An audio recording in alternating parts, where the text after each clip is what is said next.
Du coup, on va parler sur le Brésil de Bolsonaro, l'élection de Bolsonaro a été une nouvelle qui a choqué le monde, surtout par les caractéristiques de Bolsonaro lui-même, un politicien clairement marqué à l'extrême droite, avec des positions ultra-réactionnaires sur homophobes, racistes, classistes, anticommunistes, beaucoup plus à droite que la droite traditionnelle qu'on était habitué à voir. Mais avant de faire le bilan de ces premiers 6 mois des gouvernements, on va essayer de revenir un peu sur comment il arrive au pouvoir.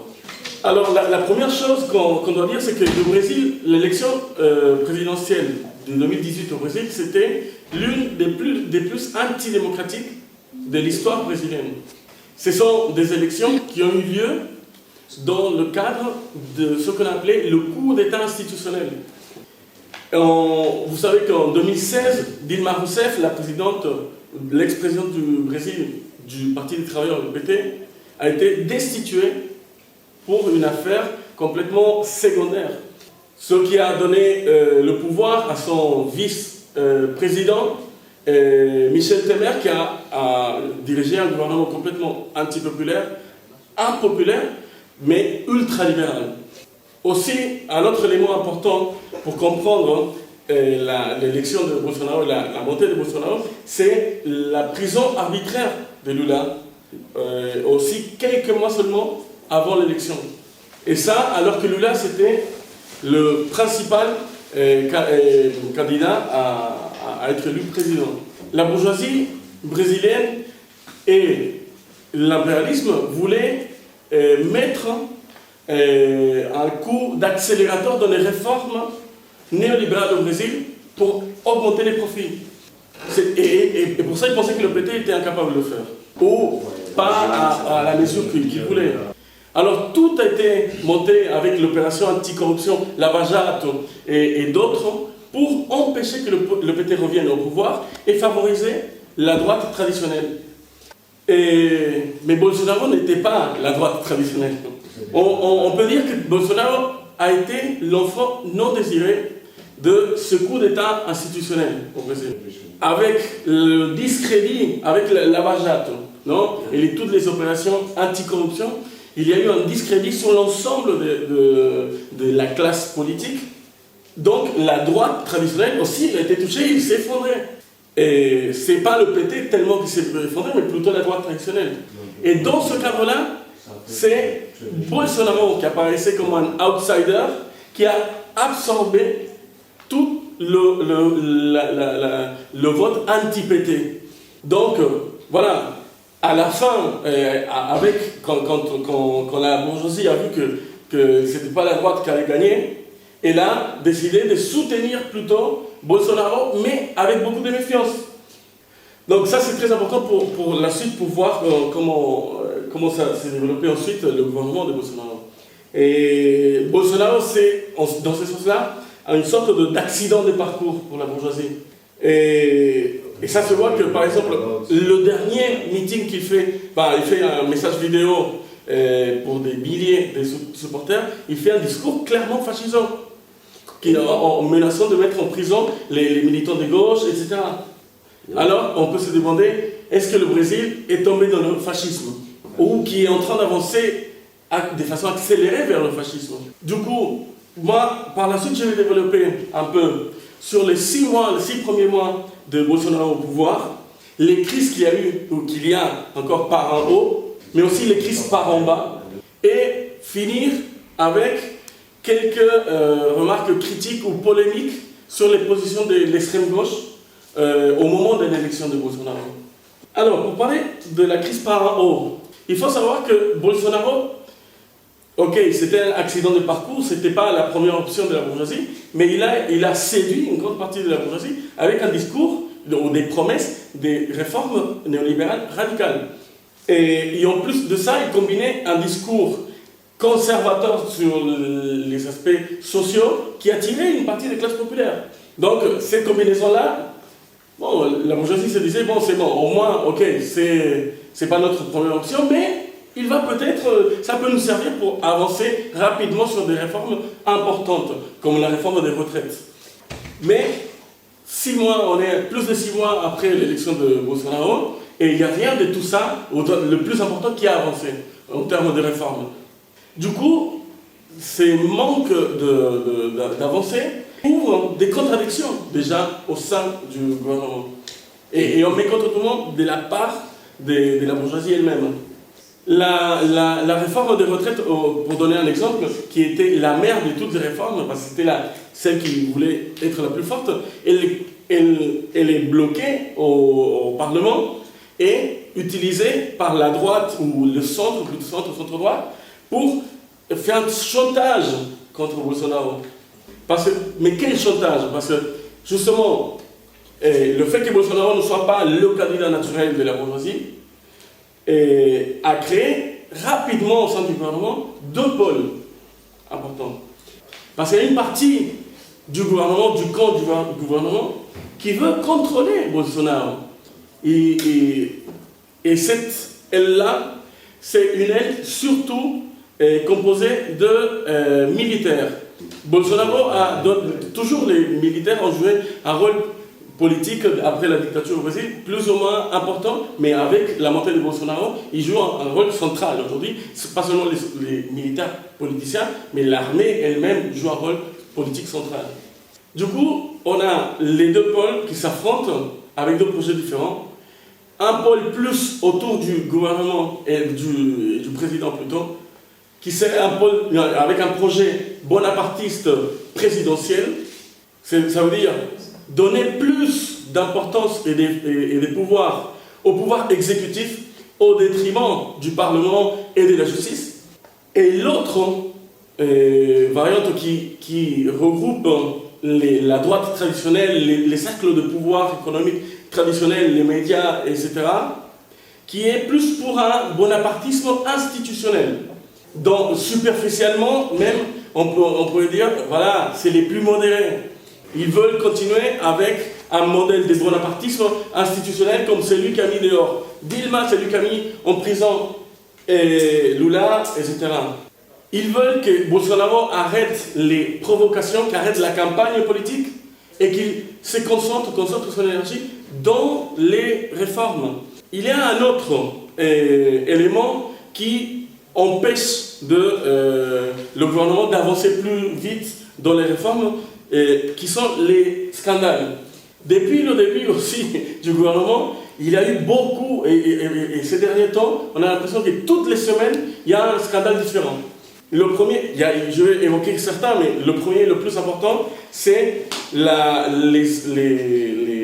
les enquêtes, toujours dans le cadre de la lavajate, les anticorruption, une enquête qui touche directement la famille Bolsonaro, notamment le fils de Bolsonaro, qui est accusé, déjà, il est embourbé dans une affaire de corruption, mais aussi, on a commencé à révéler ses liens avec les milices paramilitaires à Rio de Janeiro.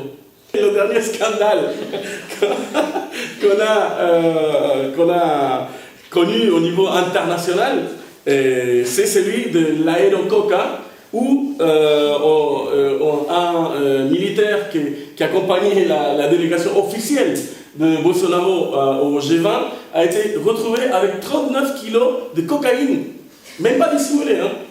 Et ça c'est un scandale plus spectaculaire, mais moi je pense que le scandale peut-être qui est le plus politique, en plus de la question du fils, c'est les textos personnels de l'ex-juge Moro qui a mis en prison Lula, qui ont été diffusés dans la presse où on voit que lui, en tant que juge, il a participé activement dans l'accusation de Lula. Ça c'est très important parce que Lava Jato, c'est encore peut-être l'opération anticorruption super populaire au Brésil, et le juge, c'était peut-être la figure la plus populaire du pays, en tant que personne neutre qui est en train de nettoyer la politique brésilienne. Et une figure politique centrale du pays. Évidemment, ça remet en question non seulement le juge et touche évidemment le gouvernement, mais ça remet un peu en question même l'opération elle-même, lavage à tout. Sans être complotiste, je pense que on ne peut pas exclure que tous ces scandales soient liés aux luttes qu'il y a au sein du gouvernement. Parce que tous ces scandales, ils touchent directement le gouvernement ou proches ou plutôt l'aile Bolsonaro au sein du gouvernement. Son fils, le juge Moro, et le convoi officiel, etc., avec la Donc, Bolsonaro n'est pas resté les bras croisés. Et comme il répond, en mobilisant sa base sociale dans les rues. Une première manifestation qu'il y a eu en défense de Bolsonaro avait un contenu clairement putschiste. Les soutiens de Bolsonaro disaient on va se manifester pour aller fermer le Parlement et se manifester devant le tribunal suprême fédéral. Évidemment, après, Bolsonaro, quand il a vu ça, il y a eu beaucoup de scandales. Il a dû baisser un peu le ton et la manifestation est devenue plus ou moins juste défense du gouvernement. Il y a une semaine, il y a eu une autre manifestation, mais cette fois en défense du juge Moro, en disant, voilà, on croit toujours, ça c'est un complot, là, là, là. Aussi, un autre atout de Bolsonaro, c'est son influence, parce que s'il y a l'armée qui s'oppose un peu à sa politique, ou à son clan, il a par contre une influence claire parmi les officiers à la base de l'armée et dans les couches intermédiaires de l'armée et de la police. Et ça, c'est très risqué aussi. Parce qu'en mobilisant comme ça pour se défendre, il ouvre une dynamique de polarisation et de mobilisation de la rue. C'est-à-dire des modes de lutte extra-parlementaires. Et la mobilisation, ce n'est pas seulement des forces de droite. Ça pourrait aussi toucher la jeunesse et les travailleurs. Et ouvrir un pôle dans cette polarisation par la gauche qui se renforce. Et je profite de ça pour passer à la question des crises par en bas. Parce que ce n'est pas seulement une hypothèse, ça. Parce qu'il y a eu déjà des manifestations massives de la jeunesse et des travailleurs. Le 15 mai dernier, il y a eu plus d'1 million d'étudiants qui se sont mobilisés contre la politique de Bolsonaro. Bolsonaro a coupé 30% du budget de l'éducation et ça a jeté dans la rue même des gens qui peut-être ont voté pour Bolsonaro. Des profs de fac, des présidents de fac et surtout une masse énorme de la jeunesse. Ils sont en train de faire passer cette réforme des retraites et un début aussi de mobilisation chez les travailleurs qui se sont aussi mobilisés massivement le 14 juin dernier. Là, on voit avec ces mobilisations qu'il y a une énergie, il y a encore des forces parmi les jeunes et les travailleurs pour résister à la politique de Bolsonaro. Ces manifestations ont été importantes, mais pour l'instant, on ne voit pas un plan de lutte qui permette de faire reculer le gouvernement. Et ça, c'est en grande partie la responsabilité aussi de la politique des bureaucraties syndicales et politiques. Hier, on parlait du legs, de l'héritage de Trotsky, l'actualité de Trotsky, et on discutait que l'un des points forts de Trotsky, c'était cette question de la lutte contre la bureaucratie syndicale et les bureaucraties de toutes formes politiques aussi. Et que ces bureaucraties étaient là pour bloquer la perspective des mobilisations. Dans ce sens-là, la politique du PT aujourd'hui, et des syndicats liés au PT aujourd'hui au Brésil, c'est de commencer par diviser la lutte de la jeunesse et des travailleurs. Une perspective complètement électoraliste qui attend que Bolsonaro s'affaiblisse dans la perspective des élections quelques années plus tard. Ça veut dire, c'est pas lutter pour gagner tout de suite, mais d'éroder l'image la popularité de Bolsonaro. Pire encore, il y a des gouverneurs d'État du PT qui soutiennent la réforme des retraites avec quelques modifications. Donc, nos camarades au Brésil surtout sont en train de mener une politique et une lutte justement pour unifier déjà ces deux luttes, qu'il s'agit d'une seule lutte, mais aussi pour que l'auto-organisation des travailleurs se développe dans les universités, dans les lieux de travail, etc. Qui est un des instruments pour faire face à la politique, pour contrer la politique des organisations syndicales. Mais en parlant justement de la gauche, de l'extrême gauche, vis-à-vis du gouvernement de Bolsonaro, maintenant je vais aborder quelques points peut-être critiques. Parce qu'aujourd'hui, on a la politique du PT que je viens de décrire, mais aussi la politique du PSOL, Parti Socialisme et Liberté, qui est une formation politique plus à gauche du PT, qui est pour les manifestations et contre la réforme, mais qui est en train de limiter sa politique à une politique parlementaire. Ce qui empêche, mais il faut savoir que le PSOL a augmenté, il a gagné plus de députés. Ils avaient 5, ils sont passés à 10. Dans un contexte où le Brésil était complètement tourné à droite. Ça veut dire que c'est un parti qui a une certaine influence surtout parmi la jeunesse et les travailleurs. Mais aussi, que dit la gauche anticapitaliste un peu trotskisante? Ou qu'est-ce qu'elle a dit plutôt? Parce qu'au moment de l'élection, de la campagne de l'élection de Bolsonaro, il y a eu plusieurs polémiques. Il y a eu une position du PSTU, un parti trotskiste brésilien, un des plus importants d'ailleurs, qui, face à l'émergence de Lava Jato, l'opération anticorruption, disait « c'est très bien qu'ils s'en aillent tous ». Comme si la justice pouvait être plus ou moins indépendante ou jouer un rôle progressiste pour les travailleurs, face aux politiques néolibérales du PT. Ce parti, à la veille ou quelques jours avant le second tour, s'est complètement retourné et a appelé à voter le PT contre Bolsonaro. Les militants ne comprenaient plus rien.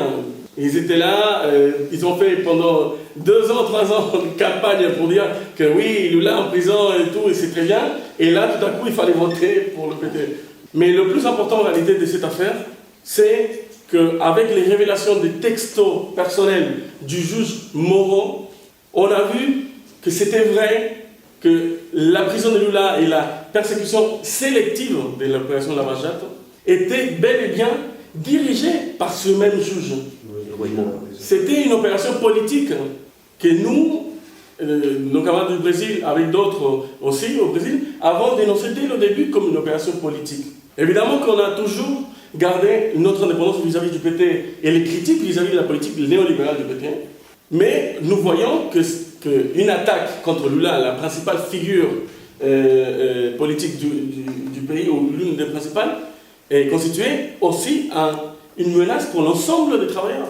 S'ils font ça avec Lula, qui a la sympathie des millions de personnes, qu'est-ce qu'ils pourraient faire ou qu'est-ce qu'ils pourraient se permettre avec un travailleur normal durant, quoi. Déjà, le fait que Moro intègre le gouvernement de Bolsonaro montrait ça, qu'il y avait une connivence politique. Mais maintenant, 6 mois plus tard, avec les révélations, c'est très clair, ça, il n'y a aucun doute. Il montre la position très erronée de ces organisations. Aussi, il y avait d'autres courants dans l'extrême gauche, le capitaliste, qui parlaient d'un danger imminent de fascisme avec Bolsonaro. Et certains disaient même que le Brésil venait de tomber dans le fascisme avec l'élection de Bolsonaro. Pour ces courants, le fascisme de Bolsonaro n'était pas comme celui des années 30, mais le fascisme pouvait arriver par les élections comme ça. Le fond de cette politique, c'était quoi? C'est parce que nous, à l'AFT, notre position a été critiquée parce qu'ils disaient on a une position sectaire vis-à-vis du PT. Parce que nous, on aurait dû appeler, dès le départ, voter pour le PT. Nous avons fait un appel au vote, au deuxième tour, un vote critique au candidat du PT face à Bolsonaro pour accompagner l'expérience aussi. Mais pour eux ça, c'est pas suffisant non plus. Parce que le fond de cette politique, c'est de soutenir, maintenant, acritiquement faire un front avec le PT contre le fascisme, et en temps normal, faire pression sur ces gouvernements de la gauche post-libérale qu'il y a eu en Amérique latine. Ils aussi nous critiquent deux aspects. Ils disent, d'une part, ils critiquaient le fait que nous on dise que l'élection de Bolsonaro allait ouvrir des contradictions par en haut.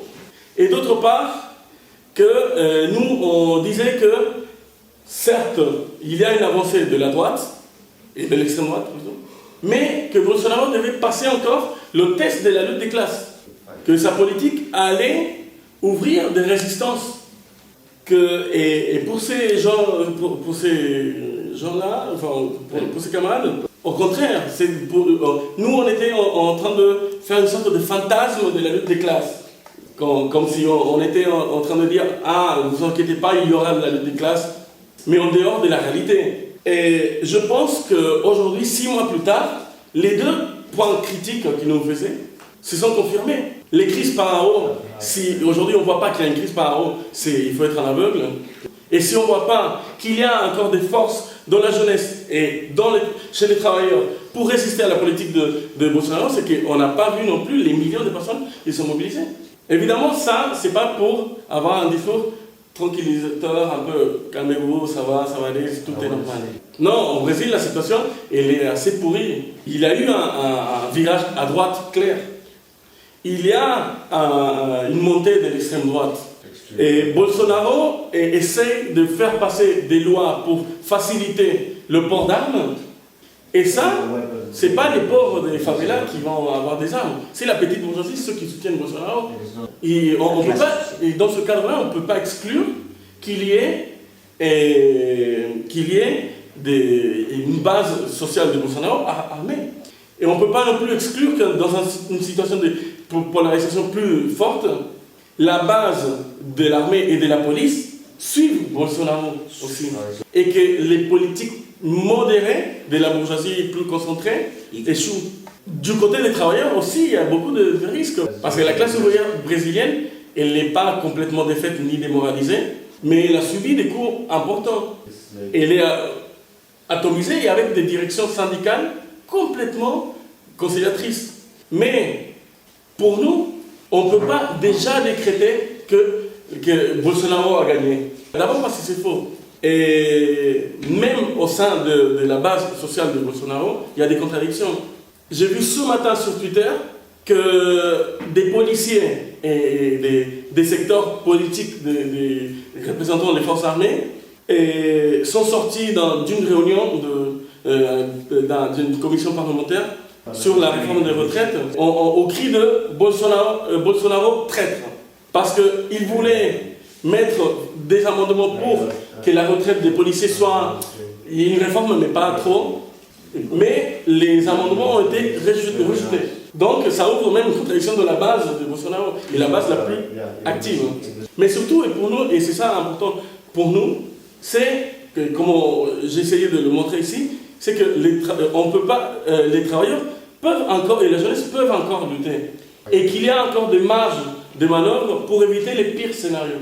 Et en tout cas, en tant que FT, on essaye au Brésil, mais aussi dans d'autres pays, etc., mais surtout nos camarades au Brésil, de proposer des politiques unitaires avec des groupes comme le PSOL et d'autres,